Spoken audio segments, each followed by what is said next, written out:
Olha, já que estamos falando em frutas, em feira, automaticamente a gente já pensa em compras e também no cenário econômico. E agora eu vou falar com vocês sobre a lei do superendividamento, que entrou em vigor em julho deste ano, mas muita gente ainda nem conhece ou tem dúvida. Entre os pontos, a lei cria mecanismos para consumidores que não conseguem mais arcar com as prestações de empréstimos ou de compras no crediário. Para explicar melhor esse tema e como funciona essa lei na prática, eu converso a partir de agora, ao vivo, com o economista Fernando Carvalho, que já está aqui no estúdio do Balanço Geral Manhã, aqui na TV Atalaia. Obrigado pela presença aqui com a gente bem cedinho e para falar sobre um assunto que interessa, com certeza, a muita gente. Pois há muita gente que chega ao final do ano aí super endividado e não sabe como fazer. Essa lei entrou em vigor em julho. Como é que ela funciona, Fernando? Bom dia. Bom dia, Tamires. Veja, a famosa lei do superendividamento é mais um mecanismo de proteção, de defesa ao consumidor. Ela altera a lei de defesa ao consumidor e hoje ela dá a possibilidade, digamos assim, do cliente e do devedor de negociar com todos os credores de uma vez só. Ele busca o Sistema Nacional de Defesa ao Consumidor, que são os Ministérios Públicos, PROCON e a própria Justiça, e numa primeira audiência de conciliação de posse desses dados, ou seja, de sua renda mensal e do quanto ele deve a todos os credores, ele buscar os meios judiciais para negociar em bloco, ou seja, de uma vez só, todas as suas dívidas. E aí, quando o economista Fernando Carvalho fala em negociar por vias judiciais, quem está em casa, por exemplo, que tem alguma dívida do crediário ou alguma dívida relacionada a empréstimo e pergunta assim, Tamires, como é que eu vou buscar essas vias judiciais? Qual é o procedimento? Onde eu posso ir? Então, ele pode buscar o Sistema Nacional de Defesa ao Consumidor, o Ministério Público, PROCON, Defensoria Pública.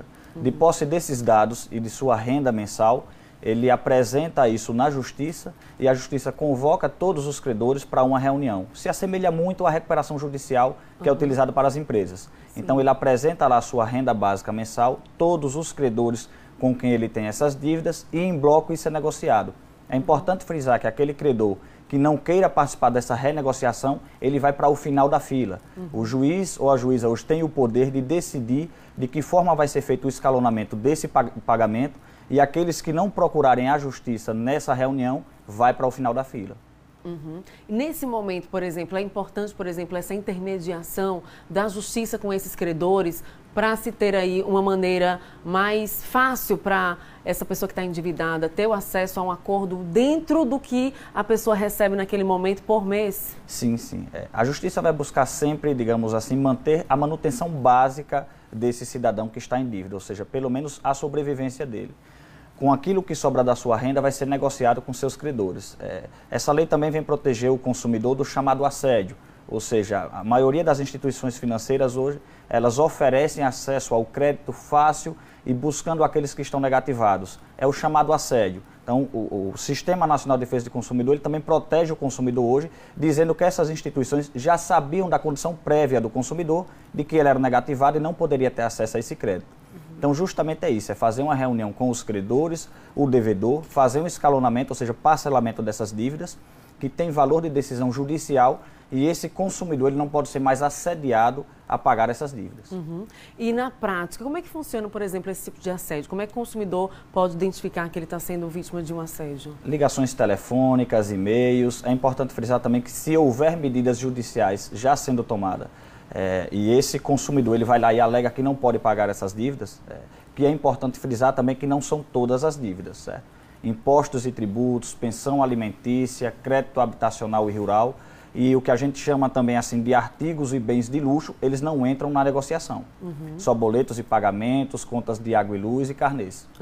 Então aquelas contas, digamos que a justiça considera essenciais, né, para que o ser humano tenha uma vida tranquila. Isso, aquilo que é chamado de manutenção básica. Essas sim podem ser negociadas, né? Aquelas que a gente acabou de falar, que elas não entram nesse rol de negociação, ou seja, não está coberta pela lei do superendividamento. Então, mediante essa lei, estamos aí em final de ano, quando a pessoa se enquadra nessa situação, procura um desses órgãos, né? E para requerer aí o acesso a essa reunião via justiça junto com os credores. Isso. Ele procura o Sistema Nacional de Defesa do Consumidor, né? Ou seja, o Ministério Público, Defensoria Pública, PROCON. Lá ele leva a sua renda básica mensal, ou seja, o que ele recebe por mês para a manutenção sua e de sua família, e também uma lista de credores com os valores. De posse disso, a Justiça convida primeiro para uma audiência de conciliação. Não logrando êxito nessa audiência de conciliação, aí sim vai para a audiência judicial e o juiz tem o poder de determinar esse escalonamento, ou seja, o parcelamento dessa dívida, quem recebe primeiro, e aqueles credores que não aceitarem esse acordo, eles vão para o chamado final da fila, sem poder assediar o consumidor.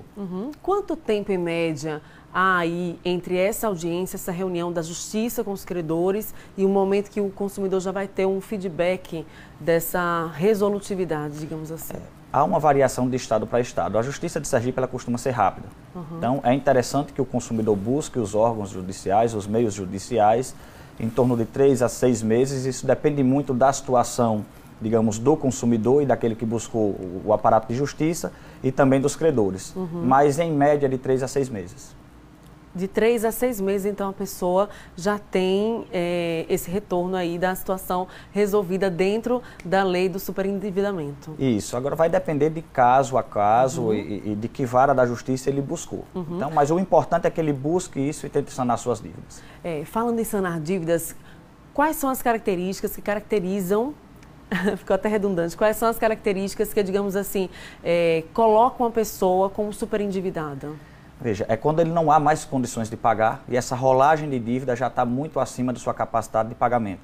Digamos que um trabalhador comum que recebe de um salário mínimo a um salário mínimo e meio, ele tem dívidas aí que superam a sua capacidade de pagamento e aquilo que lhe resta de salário não dá mais para manter as suas condições básicas de sobrevivência. Este já é considerado um superendividado. Isto tem que ser provado na justiça mediante a sua renda mensal, como também o valor que ele tem com seus credores.